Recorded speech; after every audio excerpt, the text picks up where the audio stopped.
Hello বন্ধুরা, welcome to my channel টক মিষ্টি ঝাল। তোমরা সবাই কেমন আছো বন্ধুরা?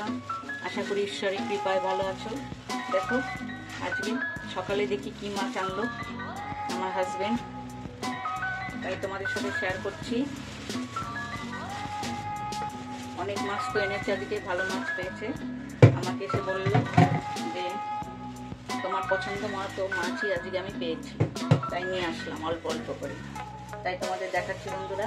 দেখি, এটা লোটে মাছ এনেছে, পরিষ্কার করে এনেছে, ভালো হয়েছে, একদম পরিষ্কার করে নিয়ে এসেছে কেটে।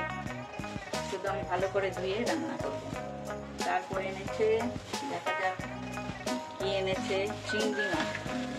চিংড়ি মাছটা পরিষ্কার করতে হবে। ভালো চিংড়ি পেয়েছে, দেখো বড় বড়। আর কি এনেছে, পাবদা মাছ এনেছে, পাবদা মাছ। দেখো ডিমালা পাবদা, এটা একটু কেটে এনেছে পরিষ্কার করে, তবে আরো অনেক করতে হবে এর মধ্যে আমার পরিষ্কার।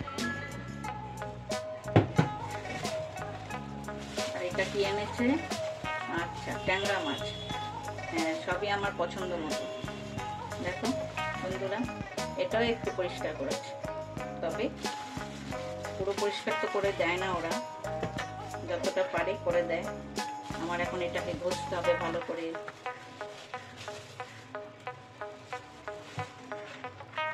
ট্যাংরা মাছ, চিংড়ি মাছ, লোটে মাছ, এগুলো সব আমি এর মধ্যে রাখলাম। সব এখন পরিষ্কার করবো আস্তে আস্তে।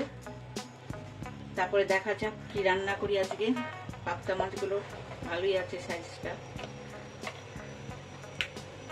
অল্প অল্প করে ভালো মাছই পেয়েছে আজকে। এ কদিন তো মাছই ঠিক মতো পেতাম না, তাই আজকে অন্য একটা বাজারে গিয়েছিল। আমাদের এখানে তো অনেক বাজার মাছের, তাই একটু দূরে হলেও এই বাজারটাও ভালো মাছ পাওয়া যায়। তাহলে রাখছি বন্ধুরা, তোমরা সবাই ভালো থেকো, সুস্থ থাকো। আমি এখন এই মাছগুলো সব পরিষ্কার করব, তারপরে তোমাদের দেখাবো। হ্যাঁ বন্ধুরা, আমি যে মাছটা ট্যাংরা মাছই করবো আজকে, একটু পাতলা ঝোল করবো ট্যাংরা মাছের। মাছটা আমি পরিষ্কার করে লবণ মাখিয়ে রেখে দিয়েছিলাম কিছুক্ষণের জন্য। তারপরে আমি গ্যাসের মধ্যে কড়াইটা বসিয়ে দিলাম। আমি আজকে ট্যাংরা মাছটা ভেজে করব না, এটাকে কষিয়ে রান্না করব। কষিয়ে রান্না করলে কি টেস্টটা ভালো লাগে। সবসময় ভেজে মাছ রান্না করলে মাছের কোনো টেস্ট পাওয়া যায় না, আমার কাছে এমনি ভালো লাগে। তার জন্য আমি এমনি করে আজকে রান্না করব। আর এর মধ্যে দেবো আমি আলু আর ঝিঙ্গে দিয়ে শুধু তরকারিটা করব। আর টমেটো দেবো, একটু কাঁচা লঙ্কা দেবো। প্রথমে তেলটা গরম হয়ে গেলে আমি এর মধ্যে দিয়ে দেবো সামান্য একটু লবণ, কারণ মাছের মতো লবণ আছে। প্রথমে আমি একটু লবণই দেবো।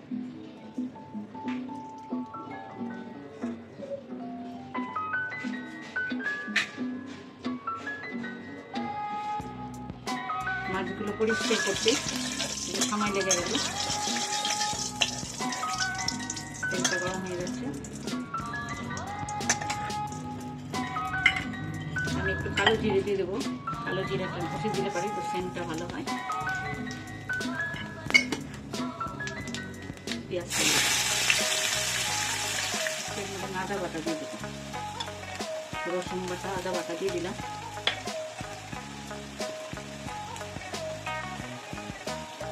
এক চামচ হলুদ দিলাম। কাঁচা লঙ্কা যেহেতু দেবো বেশ কতগুলো, ওদের আমি লাল লঙ্কার পাউডারটা কমিয়ে দিলাম, চিনির পাউডার দিলাম, ধনের পাউডার দিলাম।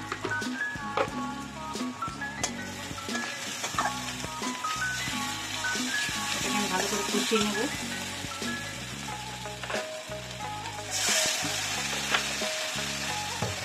জল দিয়ে ভালো করে কষিয়ে এখন আমি এর মধ্যে মাছ দিয়ে দেবো। মাছটাকে ভালো করে কষিয়ে নেব।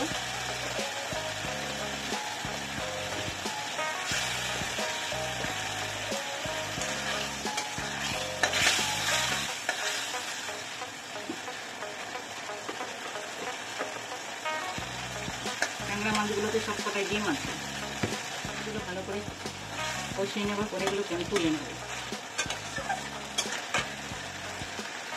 একটু জল দিয়ে দিলাম।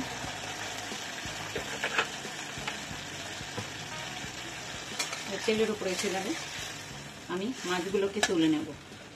একটু ঢেকে দেবো। মাছগুলো কষানো হয়ে গেছে, এখন এই মাছটাকে আমি তুলে নেব।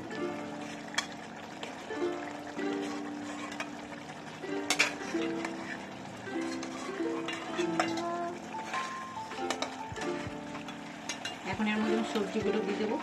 আলু আর ঝিঙে দিয়ে শুধু একটা ঝোল করবো বললাম, সেটা আমি এর মধ্যে দিয়ে দেবো। সবজিতে আমি একটু লবণ দিয়ে দিলাম যাতে সবজিটা ভালো করে গলে যায়।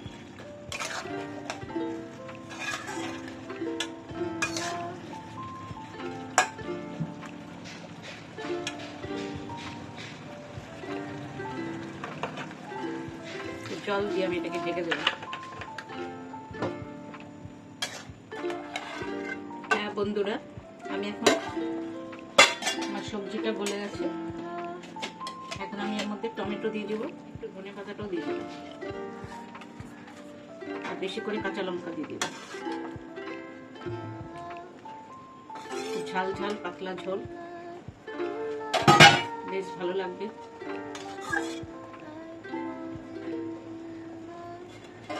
আর একটু ঢেকে দিই, টমেটোটা একটু হোক, তারপরে মাছটা দিয়ে ফুটিয়ে নামিয়ে দেব।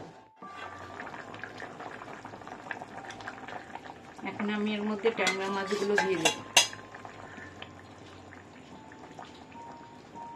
হয়ে গেল আমার ট্যাংরা মাছের পাতলা ঝোল।